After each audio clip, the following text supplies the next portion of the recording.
Welcome everyone. This is a CBSE 2026 physics question paper question. It is an assertion reason based type of question. So two statements are given. The first assertion is in a Wheatstone bridge. If we interchange the position of the cell and the galvanometer, the balance condition P by Q equal to R by S remain unchanged.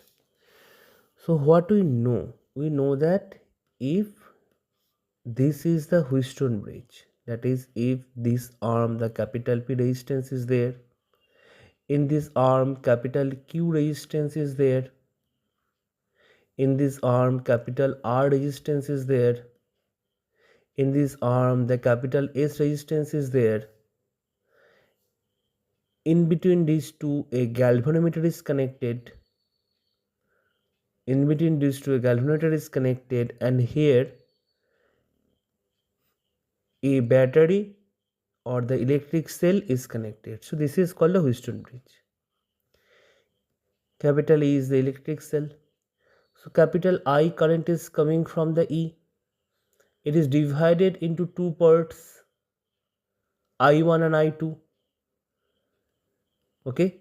So I1 current passes through P, I2 current passes through R, and in through the galvanometer in steady state, no current passes through. So we can say Ig equal to 0. So no current enters from here. So whatever with the current flowing through P, the same will flowing through Q. Similarly, whatever with the current flowing through R will flow through the S. Again, I1 and I2 just meets up and again forms the I, and it enters to the negative terminal of the electric cell. And in this particular case, we have observed that in steady condition we have derived that if P by Q equal to R by S, then there will be no current flow through the galvanometer. And on the left side, what you will get? Left side you are getting P by Q, that is the what is the current flowing through I1 through P, the I1 current flows through Q, the I1 current flows. So that is a ratio of the P and Q. Okay, so ratio of the two resistances through which the same current flows. Similarly, here on the right side, R by S, this is the ratio of resistances through which the same current flows. Now it is said that if the position of the galvanometer and this electric cell, position of the cell and the galvanometer is interchanged. So how the circuit diagram looks like? Let me draw first. Okay, let us say it is that quadrilateral circuit network. This is P. Okay, this is Q. This is R. And this is S. Okay, so from the junction of P and R to the junction of Q and S, okay, here the capital G, the galvanometer is connected. Here from the junction of P and Q to the junction of R and S, this electric cell is connected. Okay, so let us think like this way. I current comes out from the positive terminal of the cell. It is divided into two parts. It is divided into two parts, that is through P, I1 current flows. Okay, through Q, I2 current starts flowing. Okay, in the steady state there is no current through the galvanometer. So the current flowing through Q, that is I2, does not enter here and it flows through S. It flows through S. Similarly, the I1 current which is flowing through P is easily flowing through R.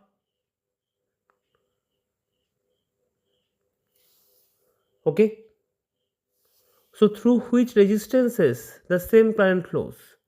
Through I1, through P and R, the I1 current flows.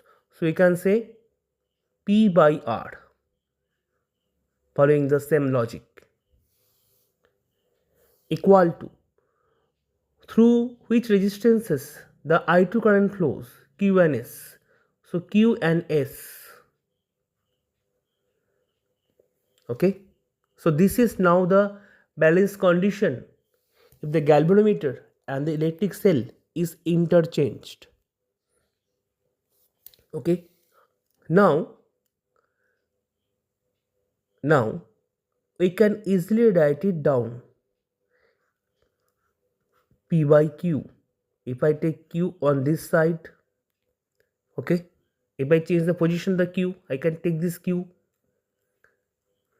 to the denominator of the left side, and I can take this R on the numerator of the right side, and obviously mathematics allows us, so P by Q equal to R by S is again established, or rather to say P by Q equal to R by S and P by R equal to Q by S. In both of the circuits which is coming out basically the same equation mathematically. So P by Q equal to R by S remain unchanged. Okay. So P by Q equal to R by S implies that Q by S equal to implies that Q by S equal to P by R, that is Q by S equal to P by R. So the balance condition remains same. So firstly the assertion is true, and the assertion is true because Q by S equal to P by R, that is P by Q equal to R by S remains same. So reason is also correct because P by Q equal to R by S implies that Q by S equal to P by R, and this only for this reason, only for this mathematical equality, this assertion holds. So here option A is the correct answer, that is both A and R are true. Both A and R are true, and R is the correct explanation of the assertion. Thank you all of you.